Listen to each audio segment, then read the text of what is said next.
फिलिस्तीन और इजराइल के बीच हालात बहुत संगीन हैं, बहुत गंभीर हैं। लोगों की जान जा रही है, घर तबाह हो रहे हैं, तबाही का मंजर है, हर तरफ हाहाकार और चीख पुकार है।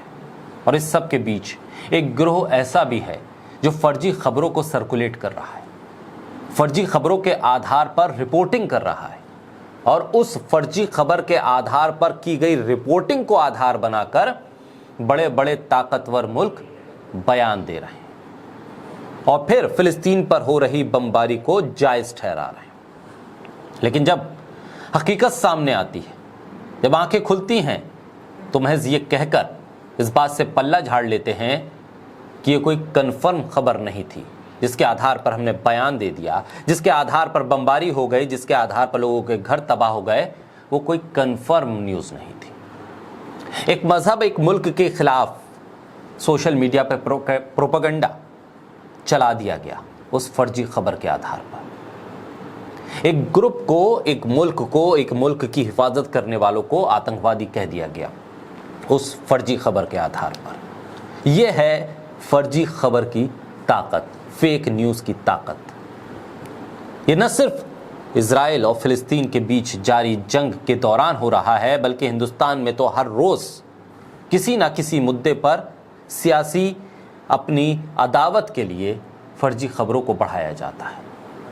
अब समझिए इस फर्जी खबर की ताकत को और इस फर्जी खबर से हो रहे नुकसान को। बोलता हिंदुस्तान पर मैं हूं आपके साथ मिर्जा शाकिर अली। बच्चों के सर काटने की बात इजराइल के सैनिकों ने एक रिपोर्टर को बताई।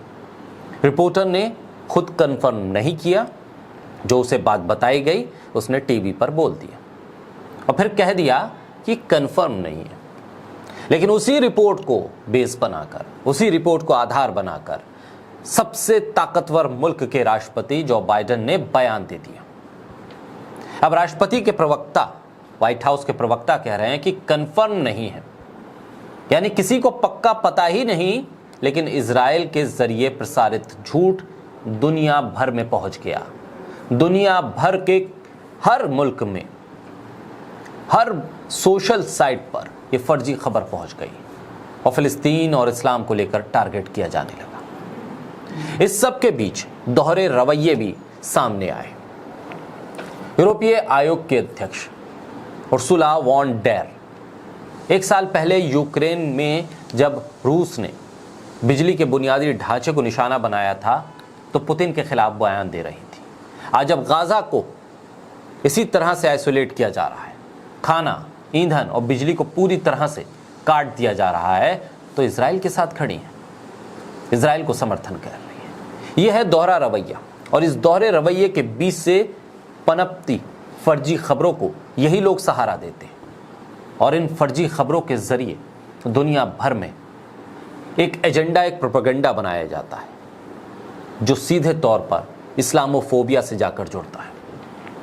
अब व्हाइट हाउस के प्रवक्ता कह रहे हैं कि अमेरिकी अधिकारियों और राष्ट्रपति ने इजराइल में अत्याचारों की तस्वीर नहीं देखी है, न किसी रिपोर्ट की वो पुष्टि करते हैं। जिस रिपोर्ट पर, जिस तस्वीरों को लेकर बयान दे दिया गया, अब व्हाइट हाउस कह रहा है कि हमें नहीं पता वो तस्वीरें कहाँ हैं, वो रिपोर्ट कहाँ से आई है, लेकिन हमने बयान दे दिया। नेतन्याहू के प्रवक्ता के दावों और इजराइल की मीडिया रिपोर्ट्स पर बयान दे दिया, क्योंकि बयान देना ज़रूरी था, इजराइल का समर्थन करना ज़रूरी था, फिलिस्तीन के खिलाफ बोलना ज़रूरी था। इसलिए तथ्यों की न जांच की गई, न परखा गया, बस फिलिस्तीन को कटघरे में खड़ा कर दिया गया। द पोस्ट के सवालों के जवाब में इजराइल रक्षा बलों के प्रवक्ता ने पीड़ितों के शव की स्थिति पर किसी भी तरह की टिप्पणी करने से इनकार कर दिया। अब बाइडेन की आलोचना हो रही है तो व्हाइट हाउस स्पष्टीकरण दे रहा है। उन्हें पहले जांचना चाहिए था। दुनिया के सबसे ताकतवर मुल्क है अमेरिका, उसके राष्ट्रपति ने बिना तथ्यों को जाने, बिना परखे बयान दे दिया, क्योंकि किसी भी खबर में अगर हमलावर मुसलमान हैं तो आप तथ्यों की जांच नहीं करेंगे, सिर्फ कल्पना के आधार पर उसे सच मान लेंगे और हकीकत से इनकार कर देंगे। जिन 40 इजरायली बच्चों की हत्या करने की सूचना पर अमेरिका के राष्ट्रपति ने बयान दे दिया और इजराइल का समर्थन कर दिया, वो न्यूज़ फर्जी निकली। क्योंकि अब राष्ट्रपति जो बाइडेन के प्रवक्ता कह रहे हैं कि न्यूज़ कंफर्म नहीं है। दुख की बात तो यह है कि इजरायली मीडिया इस झूठ को फैला रहा था, सबके सामने ला रहा था और दुनिया उसे सच मान रही थी, इजराइल के साथ खड़ी हो रही थी। फिलिस्तीन के बच्चों, महिलाओं, नौजवानों, बुजुर्गों की लाशें इन्हें नहीं दिखाई दी, लेकिन इजराइल के जरिए फैलाए गए एक प्रोपेगेंडा, एक झूठ के साथ ये लोग खड़े हो गए, इसके खिलाफ नहीं बोले। 3 दिन से गाजा शहर में पानी नहीं है, बिजली नहीं है, तेल नहीं है, सब कुछ इजराइल के कंट्रोल में। सीधे शब्दों में इजराइल झूठी खबरें फैलाकर फिलिस्तीनी लोगों का नरसंहार कर रहा है।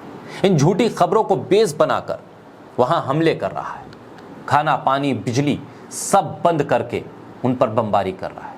लेकिन दुनिया में हिम्मत नहीं कि सच का सामना कर सके और इस सच के लिए खड़ा हो सके, बल्कि इजराइल के झूठ के साथ खड़ी दुनिया अब अपने पैरों पर ही गिरने लगी।